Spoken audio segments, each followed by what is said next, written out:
Hello everybody, my name is Steven Marcateros, and welcome to an episode of Kerbal Space Program, but not a conventional, and all-conventional episode like I would normally be doing. You see, right now, I am sort of in that phase where I don't want to be doing a massive Kerbal Space Program series, but I just want to play the game, I just want to have a little bit of fun, and I want to work off some of the stress by blowing everything to pieces. I know, what we're looking at right now is one of my small little creations. I was a little bit inspired by Scott Manley to just start creating big and absolutely absurd crafts and try to send them into space, and for no purpose, just to put them there. I believe this is called the Space Titan, for no other reason than the name Space Titan just sounds kind of cool. And so it's got a very, very strange design. It's got the new parts. What are those? The 3.5 meter parts? Yeah, those 3.5 meter parts. And then we've got kind of like a mid stage, but it's 2.5 meters. And then we got the Mark III cockpit, which I think looks pretty darn good, and I kind of like it. It's a very strangely designed craft, but it works quite effectively. What I've really been working on recently is I've been doing a lot of forensics and just kind of school related activity stuff. You know, lots of school, lots of everything going on. You know, you've heard all of these excuses from me before, and that's probably why I'm sitting here on a Saturday evening talking to you guys in my room, because that's the fun thing to be doing. You know, I literally have a picture of myself staring me down in the second monitor because I put a picture of myself up as the computer desktop background because I've been getting into kind of picture retouching the last few days. I know, I'm a very strange person. And oof. Yep, oh, small explosion there, but everything's okay. This craft, I believe, does make it into an orbit. It just takes a little bit of coercing, and I don't know. I thought that this was an absolutely absurd craft design and that this would not make it, but I was just so utterly surprised when it only took me, like, I think 2 attempts, and I got the thing completely down right. Yeah, as you see here, we're performing the undocking, and we just kind of have to get away from that big fuel section. I only realized afterwards that I had forgotten to put a decoupler on the mid stage, so I wasted a ton of fuel. I brought way too much fuel. Like I couldn't even use half of it. I just had to kind of dump it off and be like, okay, this thing's here. Okay, we completed the mission and had way too much fuel left over. If I'd actually done my staging right, this craft probably could have made it out to maybe Joule, farther. Probably could have gone to many of the moons. It can go pretty much anywhere I wanted. But the main problem it would have had, though, was kind of the advanced SAS module kind of burning up a lot of the power, and just very big and clunky that it doesn't have too much movement on it. So here we have the refueler. Yes, this is the mega refueler. It's a big ship, very large, very top-heavy. So I built a nice big base for it, but unfortunately it likes to fall off. And that's probably the biggest issue I had with it at first, is that I couldn't keep the stages together. They just kept falling apart. Like I don't even know, like Jenga, like a very, very tall game of Jenga. It just kept collapsing over and over again. And then after the top fell off, we kind of had this small portion here at the bottom, which decided that it was just gonna continue the mission on its own. That it didn't need to explode. That it was just gonna do whatever the heck it wanted. And this small little craft, as very kind of absurd and rebellious as it is, literally got into an orbit that was lower than that of Eve. Yes, so I mean, quite an insane little craft that just kind of took off there. I mean, if we had actually like taken that off on Earth, the flight controller definitely would have detonated that thing and exploded before it even left kind of the remote area. But fortunately, Kerbal Space Program don't have to worry about killing any people. I mean, because the Kerbals are kind of to say expendable. So yeah, we got this craft here. It's kind of like a not redone. There's a couple fixes I think I made. Did I make fixes? I don't know. This could be well the same exact craft as I had last time, but I think I might have moved around some of the launch platform. Not the launch platform. What are they called? The launchy towery stabilizer thingies. Yeah, I potentially could have moved around some of those. I think that's what this is. And I just have the hardest time flying this thing. I don't know what it is, but I think my fingers, my mind, and the game was not correlated to actually work right here. And so I spend the longest amount of time flipping out in the air, not crashing, but not going up in altitude either. And I'm just kind of chilling there, and we're falling all over the place, and it's just like, oh my gosh, where are we going? And eventually I get to the point where I'm just kind of like, okay, we've burned like all the fuel already on this mission. We probably should just crash this into the ground. And so I was like, ooh, I just want to see an explosion, because I could really go for an explosion right about now.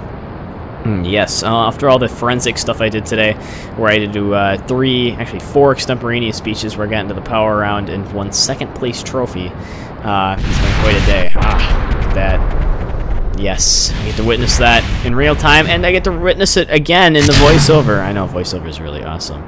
Here we have another failure on the refueler where the thrust is not high enough when we took off. So the entire craft just kind of hung on to the launch pad and fell down from there. And we also got to blow up the launch pad. So yes, you actually can do that. That's not just something that's made up.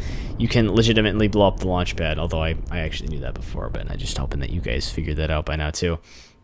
I've never actually really done that before now, and it wasn't even intentional this time. See, on that launch, we sort of are doing okay, because we're kind of bouncing off of those engines on those pull things, but we're not going up, and so I'm just kind of like, okay, what are we going to do here? And things start to go a little bit downhill, and then I just I try to activate the other engine to get us out of there, and by that time, it's just far too late, and there's really nothing I can do for poor, what is that, Bob, I don't know, the quality's really low of the preview video I'm watching right now. Windows Movie Maker. And then we can see the other craft is just chilling in the air there, kind of just like stalking there for a moment until we get back and decides to start going up. And I'm pretty sure if I would have let it, this thing probably also would have flew off into some escape trajectory out to like Kerbal or something, but unfortunately I did not feel like sticking around for a while and seeing how this thing was going to turn out. And so I made my modifications to the system, and I decided to attach a few jet engines. I know, jet engines don't seem like the thing you'd, like, add to a massive rocket, but we didn't need a lot more thrust. We only needed a little bit more thrust, and I thought that the jet engines would be very efficient, and they wouldn't weigh that much, considering the amount of thrust they would give us. And so that's, we're kind of here now, and we have all of the engines kind of up and running at maximum capacity, and we just barely begin to move away from the platform. We just kind of slide off of it like very slow, and wow, when I was doing that in real life, I just was like crossing my fingers like, please don't explode, please don't explode. And then, as always, the first thing that happens as soon as you get off the launch pad is you immediately begin to veer to like the left, and then you have to correct yourself. But I mean, it was one heck of a time trying to fly this thing. I won't even explain it.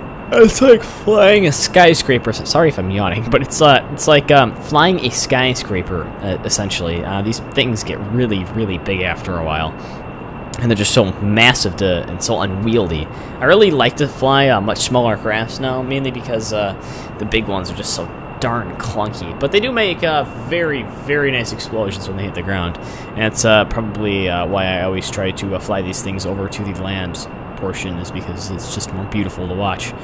And yes, the spacecraft makes a nice journey over the vehicle assembly building and the research and development areas as it continues its voyage upwards towards Apoaps, which it, you know, might not reach. It might reach, and you gotta stick around to figure out what the heck actually happens to this craft. The pilot is looking very, very excited right now. What are you, Bob, Bill? I still don't know. The quality of the video still hasn't increased to the point where I can see it. It just kind of looks like a scribble. I think that's 3 syllables, but it could be 4. It's either Bill or Bob. It's not Jebediah. Jebediah being way longer.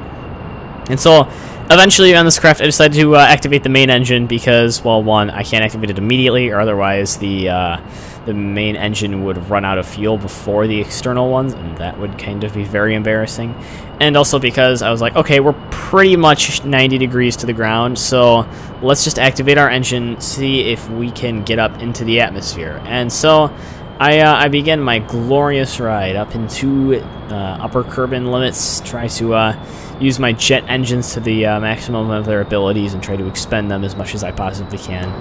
And then the engines get a little bit funky. Some of the jets decide that it's about time to start failing, that they don't really actually want to work for me anymore, that they just kind of want to do their own little thing, you know, maybe go over to Jetland and, you know, fly on a plane or a Boeing, and then the craft just splits into a billion pieces when I try to decouple them. And, you know, I didn't think that, that we would make it after that, but very, very darn surprisingly, the smaller refueling stage was actually able to get me into a successful orbit. I just have 3 of those LV-T45 engines on the back there, and those things worked pretty darn good, and we had quite a lot of fuel left over. I think, though, the bottom 8 tanks don't actually have any fuel that can be used by the other things, since I put them only halfway, and that kind of made that for a purpose. Actually, the whole craft serves literally no purpose, just besides for looking cool. And then here we have the, what is this, the Ultra Super Titan, or something along the lines of that, something a little bit overly insane, and maybe a little bit overambitious, considering the first launch where I thought that everything would go haywire. We take off, and the first thing that happens is we destroy the launch pad. Yeah, I know. Essentially, with this thing, I spent 5 minutes making it, and then I spent about this much time testing it. I know, right? And so I thought that this thing was going to need a ton of development, since it was absolutely massive. It went from floor to ceiling in the vehicle assembly building. Actually, it went like way over the top, because it was just massively. I'm sorry, I can't. Yeah, it just feels so good to do. I just like to yawn. And so the mission goes incredibly wrong. And anyway, we just kind of crash in there. And for only being like the second build of that craft, that is actually quite an incredible result, because you usually don't expect stuff like that to work very well very early on. But instead of doing too much else, I just add some boosters onto the side to try to increase the lower thrust and to kind of stabilize it all. And I have no idea what the heck that did, but it worked just incredibly well. So when in doubt, when you're building a very, very large rocket, just add more and more engines and fuel to the bottom of it, and then you will be, I guess, very, very well off. You don't need to worry about too much else. You just kind of got to follow by your rules of orbital ascent. You know, when you get to 10 kilometers, you just kind of start chilling over to 90 degrees until you get your apoaps above 70,000, and then you kind of just flatline it out and try to build up that horizontal velocity and get into an orbit around Kerbal. And yeah, everything goes really incredibly smooth. This was, I think, the 3rd build I had of this craft, and it was super tall. It was super unwieldy, but I have no idea what I did to try and convince this craft to stay on topic. This thing just, it really knew where I wanted to go. It was really confident in itself, I guess you could say. Although I'm not sure how a ship can be confident in itself. But yeah, so that is actually looking like all the time we're going to have for this episode. This ship does make it into orbit.